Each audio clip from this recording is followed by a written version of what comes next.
शांताकारं भुजंगशयनं पद्मनाभं सुरेशं विश्वाधारं गगनसदृशं मेघवर्णं शुभांगं लक्ष्मीकान्तं कमलनयनं योगिभिध्यानगम्यं वंदे विष्णु भवभयहरं सर्वलोकैकनाथं। मंगलम भगवान विष्णु मंगलम गरुड़ध्वज मंगलम पुंडरीकाक्ष मंगलाय तनोहरि। ओम नमो भगवते वासुदेवाय। आज का दिन आप सभी के लिए मंगलमय हो। आज से पौष महीने की शुरुआत हो चुकी है। पौष महीने में प्रतिदिन सुबह सुबह भगवान सूर्य देव को अर्घ देना चाहिए। इससे पूरे साल रोग दुख पास भी नहीं भटकता है। आज से मैं आपको पौष मास की कथा सुनाने वाला हूं। आइए सुनते हैं पौष मास की कथा का पहला अध्याय। जन्मेजय जी ने वैशंपायन जी से आगे कहा, भगवान, मैं अब पुरुवंश की यशस्वी राजाओं की वंशावली सुनना चाहता हूं। मैं जानना चाहता हूं कि इस वंश में शील शक्ति अथवा संतान से हीन कोई भी राजा नहीं हुआ है। वैशंपायन जी ने कहा, ठीक है। महर्षि द्वैपायन ने मुझे आपके वंश का वर्णन सुनाया था, मैं उसे सुनाता हूं। दक्ष से अदिति, अदिति से विवस्वान, विवस्वान से मनु, मनु से इला, इला से पुरुरवा, पुरुरवा से आयु, आयु से नहुस और नहुस से ययातिका का जन्म हुआ। ययातिका की दो पत्नियां थी, देवयानी और समृष्ठा। देवयानी के दो पुत्र थे, यदु और तुर्वसु। शर्मिष्ठा के तीन पुत्र थे, द्रयु, अनु और पुरु। यदु से यादव हुए और पुरु से पौरव। पुरु की पत्नी का नाम कौशल्या था। उसे जन्मेजय का जन्म हुआ। उसने 3 अश्वमेध और 1 विश्वजित यज्ञ किया था। जन्मेजय की पत्नी थी अनंता, उससे प्रचिनवान हुआ। प्रचिनवान की पत्नी थी अस्मकी, उससे समयाति हुआ। समयातिकी की वारंगी नामक पत्नी से अहम याति का जन्म हुआ। अहम यातिकी की पत्नी भानुमति के गर्भ से सार्वभौम नामक पुत्र का जन्म हुआ। सार्वभौम की पत्नी सुनंदा से जयतसेन की उत्पत्ति हुई। जयतसेन का विवाह हुआ सुश्रुवा से, उसके गर्भ से अवाचिन का जन्म हुआ। अवाचिन की पत्नी मर्यादा से अरि का जन्म हुआ। अरि की खलवांगी पत्नी से महाभौम, महाभौम की सुयज्ञा से अयुतनाई, अयुतनाई की कामा से अक्रोधन, अक्रोधन की करंबा से देवातिथि, देवातिथि की मर्यादा से अरि और अरि की सुदेवा पत्नी से ऋक्ष नामक पुत्र का जन्म हुआ। ऋक्ष की ज्वाला नामक पत्नी से मतिनार का जन्म हुआ। उसने सरस्वती के तट पर 12 वर्ष तक सर्वगुण संपन्न यज्ञ किया। यज्ञ समाप्त होने पर सरस्वती ने उससे विवाह कर लिया। उसके गर्भ से तंसु हुआ। तंसु की पत्नी कालिंगी से इलिन हुआ। इलिन की स्त्री रथंतरी से दुष्यंत आदि 5 पुत्र हुए। दुष्यंत की भार्या शकुंतला से भरत हुआ। भरत की पत्नी सुनंदा से भूमन्यु, भूमन्यु की पत्नी विजया से सुहोत्र और सुहोत्र की सुवर्णा नामक पत्नी से हस्ती का जन्म हुआ। उन्होंने ही हस्तिनापुर बसाया। हस्ती की पत्नी यशोधरा के गर्भ से विकुंठन और विकुंठन की सुदेवा से अजमेर, अजमेर की विभिन्न पत्नियों से 124 पुत्र हुए। सभी विभिन्न वंशों के प्रवर्तक हुए। उनमें भरत वंश के प्रवर्तक का नाम था संवरण। संवरण की पत्नी तप्ती के गर्भ से कुरु का जन्म हुआ। कुरु की पत्नी शुभांगी से विदुरथ, विदुरथ की संप्रिया से अनस्वया, अनस्वया की अमृता से परीक्षित, परीक्षित की सुयसा से भीमसेन, भीमसेन की कुमारी से प्रतिसर्वा और प्रतिसर्वा के प्रतीप हुए। प्रतीप की पत्नी सुनंदा के गर्भ से 3 पुत्र हुए, देवापी, शांतनु और बाहलिक। देवापी बचपन में ही तपस्या करने चले गए। शांतनु राजा हुए। वे जिस बूढ़े को अपने हाथों से छू देते थे वह फिर जवान और सुखी हो जाता था। इसी से उनका नाम शांतनु पड़ा।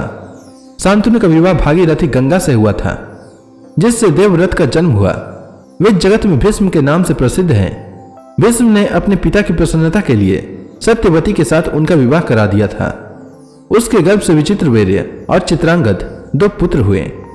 चित्रांगद बचपन में ही गंधर्व के हाथ से युद्ध में मारा गया। विचित्रवीर्य राजा हुआ। उसकी 2 स्त्रियां थी, अंबिका और अंबालिका। वह संतान होने से पहले ही मर गया। उसकी माता सत्यवती ने सोचा कि अब तो दुष्यंत के वंश का उच्छेद हुआ। उसने व्यास का स्मरण किया और उनके आने पर कहा कि तुम्हारे भाई विचित्रवीर्य बिना संतान के ही मर गया, तुम उसकी वंश रक्षा करो। व्यास जी ने माता की आज्ञा स्वीकार कर अंबिका से धृतराष्ट्र, अंबालिका से पांडु और उनकी दासी से विदुर को उत्पन्न किया। व्यास जी के वरदान से धृतराष्ट्र के 100 पुत्र हुए। उनमें 4 प्रधान थे, दुर्योधन, दुशासन, विकर्ण और चित्रसेन। पांडु की पत्नी कुंती से 3 पुत्र हुए, युधिष्ठिर, भीमसेन और अर्जुन। उनकी दूसरी पत्नी माद्री से 2 पुत्र हुए, नकुल और सहदेव। द्रुपद राज की पुत्री द्रौपदी से 5 का विवाह हुआ। द्रौपदी के गर्भ से 5 पांडवों के क्रमशः प्रतिविंध्य, श्रुतसोम, श्रुतकीर्ति, शतानीक और श्रुतकर्मा का जन्म हुआ। युधिष्ठिर की एक और पत्नी थी, उसका नाम था देविका। उसके गर्भ से योधेय हुआ। भीमसेन ने काशी राज की कन्या बलंधरा से सवर्ग नामक पुत्र उत्पन्न किया। अर्जुन ने भगवान श्री कृष्ण की बहन सुभद्रा से विवाह करके अभिमन्यु नामक पुत्र उत्पन्न किया। वह बड़ा गुणवान और भगवान श्री कृष्ण का प्रीति पात्र था। नकुल की पत्नी करेणुमति से निर्मित्र और सहदेव की पत्नी विजया के गर्भ से सुहोत्र का जन्म हुआ। भीमसेन के इससे पहले हिडिंबा के गर्भ से घटोत्कच नामक पुत्र पैदा हो चुका था। इस प्रकार पांडव के 11 पुत्र हुए, परंतु वंश का विस्तार अभिमन्यु से ही हुआ। इनके अतिरिक्त अर्जुन के 2 पुत्र और थे, उलूपी से इरावन और चित्रांगदा से बब्रुवाहन। वे दोनों अपनी अपनी माता के साथ नाना के घर रहे और उन्हीं के उत्तराधिकारी हुए। अभिमन्यु का विवाह विराट कुमारी उत्तरा के साथ हुआ था। इसके गर्भ से एक मृत बालक का जन्म हुआ, जिसे भगवान श्री कृष्ण ने जीवित किया। उसकी मृत्यु अश्वत्थामा के अस्त्र से हुई थी। कुरुवंश के परीक्षण होने पर उसका जन्म हुआ था, इसीलिए वह परीक्षित के नाम से प्रसिद्ध हुआ। परीक्षित की पत्नी मां द्रौपदी के पुत्र आप हैं। आपकी बहुष्टमा नाम की पत्नी से 2 पुत्र हुए हैं, शतानीक और शंकुकर्ण। शतानीक के भी एक पुत्र हो चुका है, अश्वमेधदत्त। इस प्रकार मैंने आपके प्रश्न के अनुसार पूरे वंश का वर्णन किया। वैशंपायन जी जन्मंजय जी से कहते हैं, जन्मंजय, एक छ्वाकु वंश में महाभीष्म नाम के एक राजा थे। वे बड़े सत्यनिष्ठ एवं सच्चे वीर थे। उन्होंने बड़े बड़े अश्वमेध और राजसूय यज्ञ करके स्वर्ग प्राप्त किया था। एक दिन बहुत से देवता और राजर्षि, जिनमें महाभीष्म भी थे, ब्रह्मा जी की सेवा में उपस्थित हुए। उसी समय श्री गंगा जी भी वहां आई। वायु ने उनके श्वेत वस्त्रों को शरीर पर से कुछ खिसका दिया। तब वहां उपस्थित सभी लोगों ने अपनी आंखें नीचे कर ली, परंतु राजर्षि महाभीष्म उन्हें निश्चंक देखते रहे। तब ब्रह्मा जी ने कहा, महाभीष्म, अब तुम मृत्यु लोक में जाओ। जिस गंगा को तुम देखते रहे हो वह तुम्हारा अप्रिय करेगी और तुम उस पर क्रोध करोगे, तब इस शाप से मुक्त हो जाओगे। महाभीष्म ने ब्रह्मा जी की आगे सिरोधार्य कर यह निश्चय किया कि मैं पूर्ववंशी राजा प्रदीप का पुत्र बनूं। गंगा जी जब वहां से लौटी तब रास्ते में वसुओं से उनकी भेंट हुई। वे भी वशिष्ठ के शाप से श्रीहीन हो रहे थे। उन्हें यह शाप हो चुका था कि तुम लोग मनुष्य योनि में जन्म लोगे। गंगा जी ने उनसे बातचीत करने के बाद यह स्वीकार कर लिया कि मैं तुम लोगों को अपने गर्भ में धारण करूंगी और तत्काल मनुष्य योनि से मुक्त कर दूंगी। उन 8 वसुओं ने भी अपने अपने अष्टमांस से एक पुत्र मृत्यु लोक में छोड़ देने की प्रतिज्ञा की और यह भी कह दिया कि वह अपुत्र रहेगा। इधर पूर्ववंश के राजा प्रतीप अपने पत्नी के साथ गंगा द्वार पर तपस्या कर रहे थे। एक दिन भगवती गंगा मनोहर मूर्ति धारण करके उनके पास आई। बातचीत होने के बाद यह निश्चय हुआ कि वे राजा प्रतीप के भावी पुत्र की पत्नी बने। गंगा जी ने प्रतीप की बात स्वीकार कर ली और राजा प्रतीप ने अपनी पत्नी के सहित पुत्र प्राप्ति के लिए बड़ी तपस्या की। वृद्धावस्था में उनके यहाँ महाभीष्म ने पुत्र रूप में जन्म लिया। उस समय राजा प्रतीप शांत हो रहे थे अथवा उनका वंश शांत हो रहा था। ऐसी अवस्था में संतान होने के कारण उनका नाम शांतनु पड़ा। जब शांतनु जवान हुए तब पिता ने उनसे कहा कि तुम्हारे पास एक दिव्य स्त्री पुत्र की अभिलाषा से आवेगी, तुम उसकी कोई जांच पड़ताल मत करना। वह जो कुछ करे उससे कुछ कहना मत। ऐसा कहकर उन्होंने अपने पुत्र शांतनु को राजगद्दी पर बैठाया और स्वयं वन में चले गए। एक बार राजर्षि शांतनु शिकार खेलते खेलते गंगा तट पर जा पहुंचे। उन्होंने वहां एक परम सुंदरी स्त्री देखी। वह दूसरी लक्ष्मी के समान जान पड़ती थी। उसकी रूप संपत्ति देखकर शांतनु विस्मित हो गए। सारे शरीर में रोमांच छुआया। इस प्रकार देखने लगे मानो नेत्रों से पी जाएंगे। उस दिव्य स्त्री के मन में भी उनके प्रति प्रेम उमड़ आया। शांतनु ने उनका परिचय पूछते हुए याचना की कि तुम मुझे पति रूप में स्वीकार कर लो।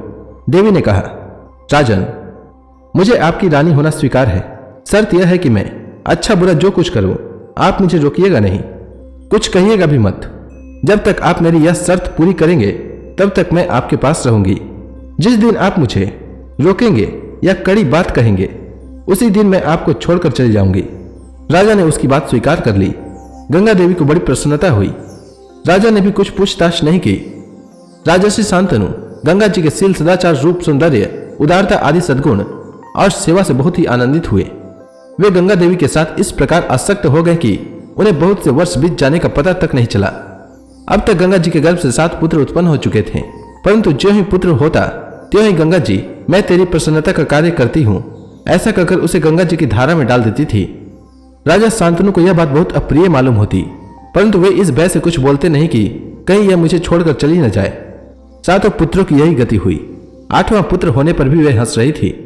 राजा शांतनु को इससे बड़ा दुख हुआ और उनके मन में यह इच्छा हुई कि वह पुत्र मुझे मिल जाए।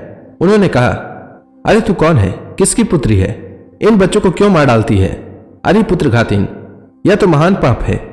गंगा देवी ने कहा, ओ पुत्र के इच्छुक, लो, मैं तुम्हारे इस लाडले को नहीं मारती।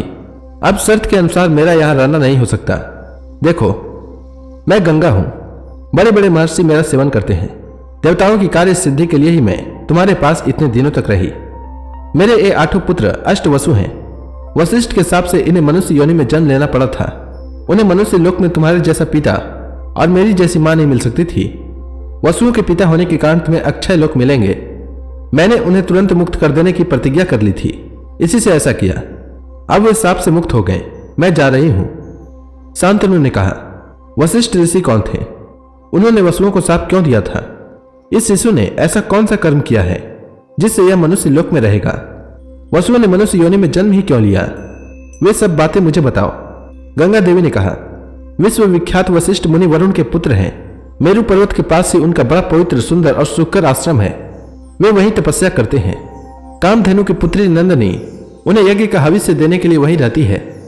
एक बार पृथु आदि वसु अपनी पत्नियों के साथ उस वन में आए।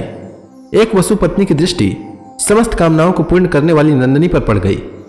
उसने उसे अपने पति दियो नामक वसुओं को दिखाया। वसुओं ने कहा, प्रिय, यह सर्वोत्तम गौ वशिष्ठ मुनि की है।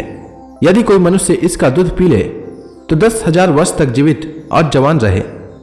वसु पत्नी ने कहा, मैं अपनी सखी के लिए यह गाय चाहती हूं, तुम इसे हर ले चलो। अपनी पत्नी की बात मानकर दियो ने अपने भाइयों को बुलाया और वह गौ हर ले गए। वसुओं को उस समय इस बात का ध्यान ही न रहा कि ऋषि बड़े तपस्वी हैं और वे अपने साप देकर देव योनि से नीचे गिरा सकते हैं। जब महर्षि वशिष्ठ फल फूल लेकर अपने आश्रम पर लौटे, तब सारे वन में ढूंढने पर भी उन्हें अपनी गौ नंदनी नहीं मिली। उन्होंने दिव्य दृष्टि से देखकर वसुओं को शाप दिया, वसुओं ने मेरी गाय हर ली है, इसलिए मनुष्य योनि में उनका जन्म होगा। जब परम तपस्वी और प्रभावशाली ब्रह्मर्षि वशिष्ठ ने वसुओं को शाप दे दिया और उन्हें यह बात मालूम हुई, तब वे उन्हें प्रसन्न करने के लिए नंदी सहित उनके आश्रम पर आए। वशिष्ठ ने कहा, और सब तो 1-1 वर्ष में ही मनुष्य योनि से छुटकारा पा जाएंगे, परंतु यह धौव्य नामक वसु अपना कर्म भोगने के लिए बहुत दिनों तक मृत्यु लोक में रहेगा। मेरे मुंह से निकली बात कभी झूठ नहीं हो सकती। यह वसु भी मृत्यु लोक में संतान उत्पन्न नहीं करेगा। साथ ही अपने पिता की प्रसन्नता और भलाई के लिए स्त्री समागम का भी त्याग कर देगा। वशिष्ठ की बात सुनकर सब के सब मेरे पास आए और यह प्रार्थना की कि हमें जन्म लेते ही तुम अपने जल में फेंक देना। मैंने स्वीकार कर लिया और वैसा ही किया। यह अंतिम शिशु वही धौम्य नामक वसु है। यह चिरकाल तक मनुष्य लोक में रहेगा। यह कहकर गंगा जी उस कुमार के साथ ही अंतर ध्यान हो गई। जन्मंजय राजा शांतनु बड़े मेधावी, धर्मात्मा और सत्यनिष्ठ थे। बड़े बड़े देवर्षि और राजर्षि उनका सत्कार करते थे। इंद्रिय निग्रह, दान, क्षमा, ज्ञान, संकोच, धैर्य और तेज उनमें स्वाभाविक रूप से विद्यमान थे। वे धर्म नीति तथा अर्थ नीति में निपुण थे। वे केवल भरत वंश के ही नहीं, सारी प्रजा के एकमात्र रक्षक थे। उनका चरित्र देखकर सब लोगों ने यही निश्चय किया कि काम और अर्थ से बढ़कर धर्म ही है। उन दिनों धार्मिकता में सबसे बढ़ चढ़कर वही थे। प्रजा का शोक, भय और बाधा मिट गई थी। सब सुख की नींद सोते और जागते। उनके तेजस्वी शासन से प्रभावित होकर दूसरे सामंत राजा भी यज्ञ, दान आदि में तत्पर रहते थे। उनकी राजधानी थी हस्तिनापुर। वहीं से वे सारी पृथ्वी का शासन करते थे। उनके राजत्व काल में पशु, शुकर, हिरण और पक्षियों तक को कोई नहीं मार सकता था। उनके राज्य में ब्राह्मणों की प्रधानता थी और वे स्वयं बड़ी विनय के साथ राग और द्वेष से रहित होकर प्रजा का पालन शासन करते थे। देवता, ऋषि और पितरों के यज्ञ के लिए उद्योग होता रहता था। राजा शांतनु दुखी, अनाथ और पशु पक्षी सभी प्राणियों की रक्षा करते थे। उस समय सबकी वाणी सत्य के आश्रित थी और सबका मन दान के लिए उत्साहित था। 36 वर्ष तक पूर्ण ब्रह्मचर्य का निर्वाह करते हुए राजा ने वनवासी जैसा जीवन व्यतीत किया। एक दिन राजा शांतनु गंगा नदी के तट पर विचर रहे थे। उन्होंने देखा कि गंगा जी में बहुत थोड़ा जल रह गया है। वे बड़े विस्मित और चिंतित हुए कि आज देव नदी गंगा बह क्यों नहीं रही है। आगे बढ़कर उन्होंने खोज की। तब पता चला कि एक बड़ा मनस्वी, सुंदर और विशालकाय कुमार दिव्य अस्त्रों का अभ्यास कर रहा है और उसने अपने बाणों के प्रभाव से गंगा जी की धार रोक दी है। यह अलौकिक कर्म देखकर वे अत्यंत विस्मित हो गए। उन्होंने अपने पुत्र को पैदा होने के समय ही देखा था, इसलिए पहचान नहीं सके। उस कुमार ने राजर्षि शांतनु को माया से मोहित कर दिया और स्वयं अंतर ध्यान हो गया। अब राजर्षि शांतनु ने गंगा जी से कहा कि उस कुमार को दिखाओ। गंगा जी सुंदर रूप धारण करके अपने पुत्र का दाहिना हाथ पकड़ के उनके सामने आई। उनका अनुपम सौंदर्य, दिव्य आभूषण और निर्मल वस्त्र देखकर राजर्षि शांतनु उन्हें पहचान न सके। गंगा जी ने कहा कि महाराज, यह आपका 8वां पुत्र है जो मुझसे पैदा हुआ था। आप इसे स्वीकार कीजिए और अपनी राजधानी में ले जाइए। इसने वशिष्ठ ऋषि से सांगोपांग वेदों का अध्ययन किया है। अस्त्रों का अभ्यास पूरा हो चुका है। यह श्रेष्ठ धनुर्धर युद्ध में देवराज इंद्र के समान है। देवता और असुर सभी इसका सम्मान करते हैं। दैत्य गुरु शुक्राचार्य और देवगुरु बृहस्पति जो कुछ जानते हैं वह सब इसे मालूम है। स्वयं भगवान परशुराम को जिन शस्त्रों का ज्ञान है उन्हें भी यह जानता है। आप इस धर्मार्थ निपुण धनुर्धर वीर को अपनी राजधानी में ले जाइए। मैं इसे सौंप रही हूं। राजर्षि शांतनु अपने पुत्र को राजधानी में लाकर बहुत प्रसन्न हुए और शीघ्र ही उसे युवराज पद पर अभिषिक्त कर दिया। गंगानंदन देवव्रत ने अपने शील और सदाचार से सारे देश को प्रसन्न कर लिया। इस प्रकार बड़े आनंद से 4 वर्ष और बीत गए। तो इसी के साथ यह अध्याय समाप्त हुआ। इसके आगे की कथा मैं कल के अध्याय में सुनाऊंगा। तब तक के लिए भगवान हरि का नाम लेते रहें। तो प्रेम से बोलिए भगवान विष्णु की जय, श्री कृष्ण भगवान की जय, लक्ष्मी माता की जय, तुलसी माता की जय, समस्त देवी देवताओं की जय।